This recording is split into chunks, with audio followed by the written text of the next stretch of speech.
Alô, meus irmãos que estão neste mundo maravilhoso de nosso Deus, em muitos países onde se fala a nossa língua portuguesa, especialmente o nosso Brasil. Estamos vivendo os últimos dias. A Bíblia diz que tudo que o homem semear, isto também ceifará. Tenho 72 anos de idade e passei todo o meu tempo dentro da igreja. Dentro da igreja eu comecei levando mensagens de bicicleta, cuidando da porta, subi todos os degraus da igreja, todos, inclusive preparar corpo. Eu era bem jovem ainda. E com o passar do tempo, obreiros antigos foram entrando na eternidade e foram substituídos por outros novos. E a coisa é mais ou menos assim. Em 30 anos, eu observando um suco de laranja, o que eu notei é que hoje a metade é água. O mesmo suco de 30 anos atrás, agora a metade é água. Estão vendendo água de torneira por suco de laranja. É de admirar que o ser humano tenha esse comportamento. Imaginem vocês, os piores dos animais, eles não têm o hábito de escravizar um outro animal da sua espécie. Não tem esse hábito. Pode procurar entre as serpentes, elefantes, ursos, cães. Você não vê essa coisa de pôr um semelhante seu em escravidão. Mas o ser humano, por uma razão que é difícil de entender, ele faz isto. Separa famílias, leva pessoas à morte. Os que declaram guerra não morrem nela. Não. Os que declaram a guerra, eles ficam nos escritórios. E o jovem é que vai morrer na guerra. Eu vi o caso de um soldado asiático que tinha uma noiva e estava prestes a casar-se. E ele foi requisitado para ir para a guerra. Então, ele teve que casar-se às pressas. E a coisa aconteceu mais ou menos o seguinte. Em 5 horas, talvez, para a sua partida para a guerra, ele casou-se. E os amigos estiveram lá, os parentes, a noiva, todos lá. Participaram das bodas. E depois que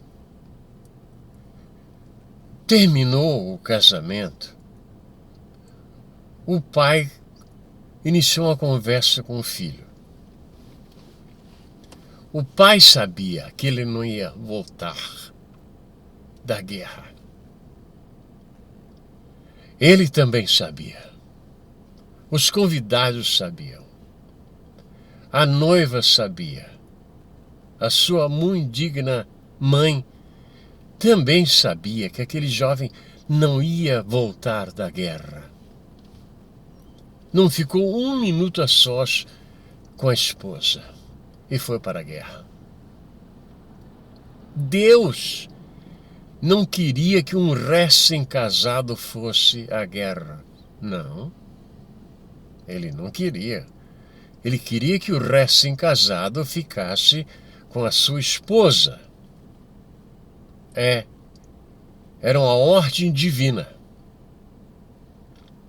Mas os homens se perderam neste mundo pela ganância do dinheiro.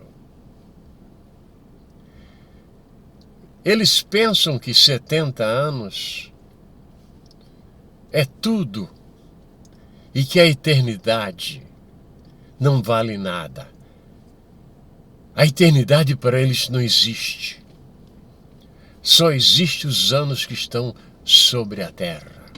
Esta é a razão que tem os assassinatos, as desordens, os preços exorbitantes, pessoas que estão entregues às drogas, pessoas que estão entregues à bebida, pessoas que estão no pecado e não têm nenhuma intenção de deixar o pecado. Falo como se falasse pela última vez, porque um dia tudo isso cessará. Segundo os ensinos do apóstolo Paulo, haverá o arrebatamento. Porque Paulo teve uma revelação sobre isto.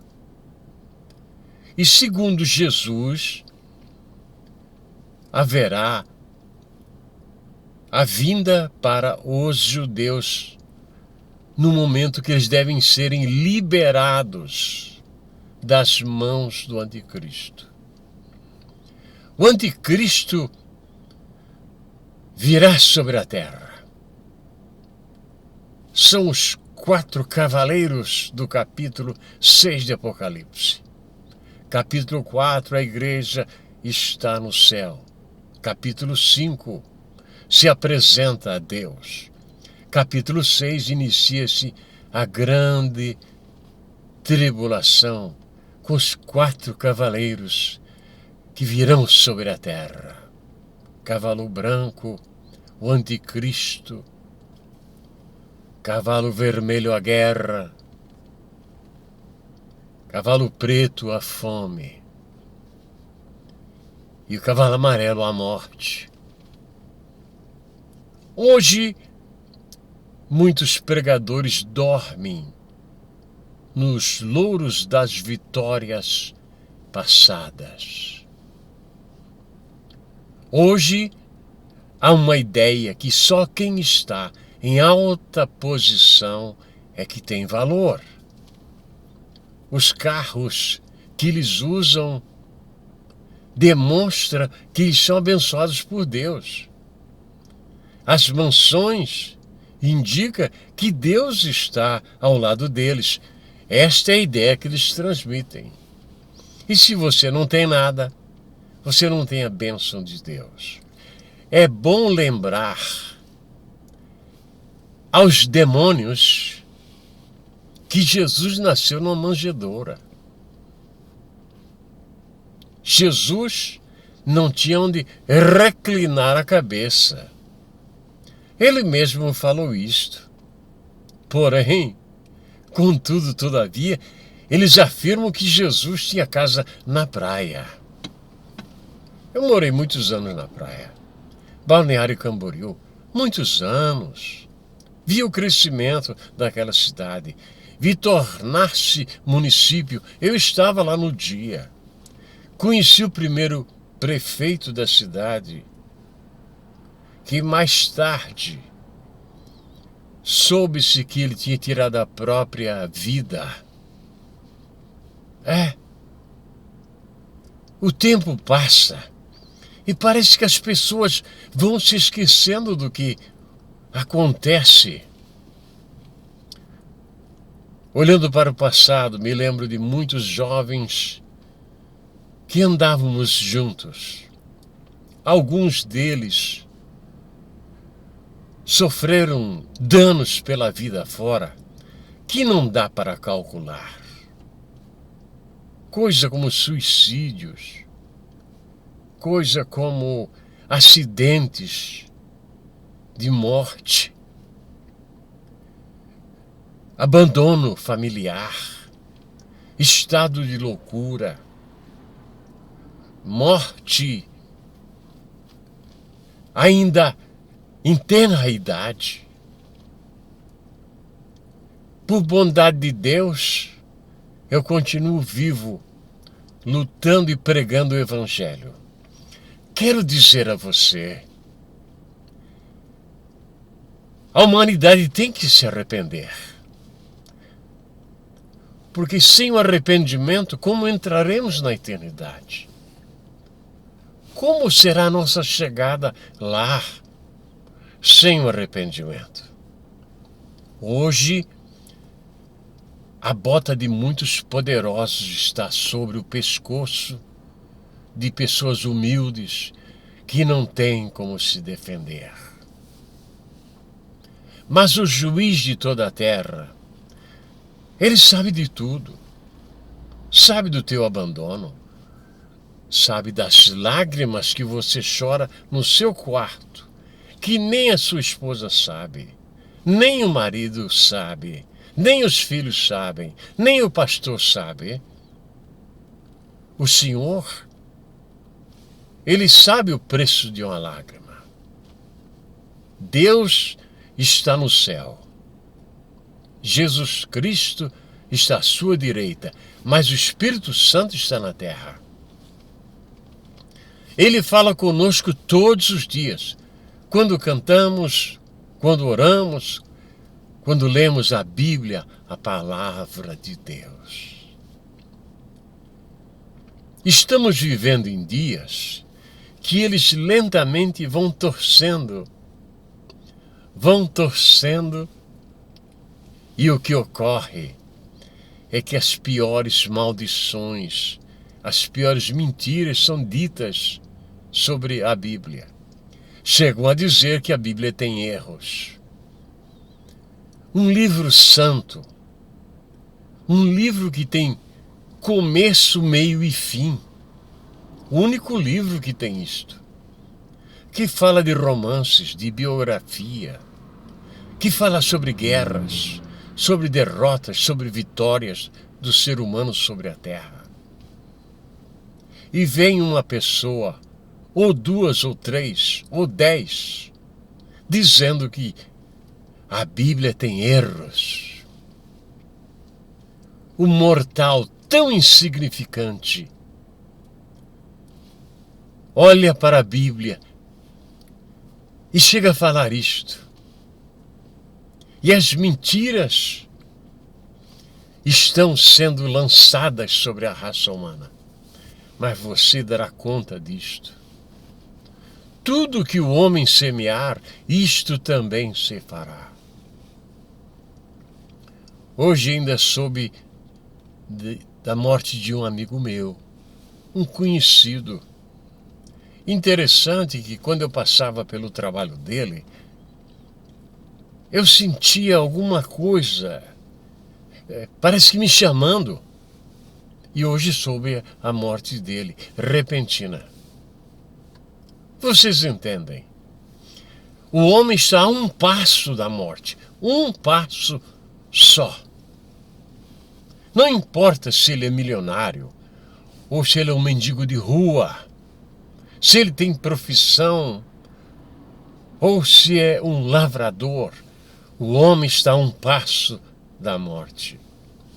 Eu peço a Deus para não ser surpreendido no meu último dia de vida sobre a terra.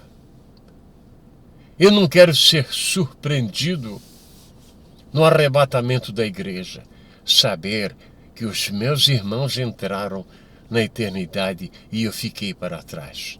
Não quero isto para mim. Não desejo para ninguém. Mas especialmente nós que temos a Bíblia Sagrada em nossas mãos. Nós que conhecemos a graça de Deus, que já sentimos uma vez o seu perdão, a sua misericórdia. Nós temos que nos esforçar cada vez mais, porque um dia o homem pecará pela última vez. Um dia o homem sairá desta vida. E tudo que ele juntou não valerá de nada. Mas, servos de Deus, que estão em muitas partes deste mundo maravilhoso de nosso Deus. O mundo está caminhando para um aperto trágico. As notícias são as piores possíveis. E eu peço a Deus que Deus, do seu trono de graça, nos ajude até o nosso último dia sobre a terra. Nunca saberemos quando vamos bater a porta do carro pela última vez. Nunca saberemos. O Deus, Criador dos céus e da terra e dos mundos que foram criados por Ele, os mundos, plural, Ele nos acolherá se nós nos arrependermos de nossos pecados. Se nós confessarmos os nossos pecados a Deus e pedir misericórdia através do sacrifício vicário da cruz do Calvário. Há quantos anos não ouço uma mensagem falando sobre o sofrimento de Jesus Cristo pela humanidade. Há muitos anos que não ouço. Eu penso que o Espírito Santo, que geme ao nosso lado com gemidos inexprimíveis, ele sente a dor que a humanidade está enfrentando hoje. Olha-se para o norte e para o sul, para o leste e para o oeste, e não há saída. Paul Sartre, um filósofo do passado, há uns 50 anos atrás ele escreveu: não há saída. Não há saída. Mas disse Jesus: eu sou o caminho, a verdade e a vida. Em outras palavras, há um só caminho a ser seguido. É o caminho estreito que nos leva à cruz de Cristo, que nos leva ao sofrimento que o Senhor teve para salvar a humanidade. Que Deus te abençoe e a mim também, que possamos lutar por este ideal até o nosso último dia. Onde quer que você esteja neste mundo maravilhoso de nosso Deus, eu peço ao Senhor dos céus e da terra que repreenda os demônios que atormentam a tua vida, a tua saúde, o teu trabalho, a tua família, e que Jesus Cristo seja glorificado nas nossas vidas. Que Deus vos abençoe onde quer que vocês estejam neste mundo maravilhoso de nosso Deus. Amém e amém. E assim me despeço com a paz do Senhor.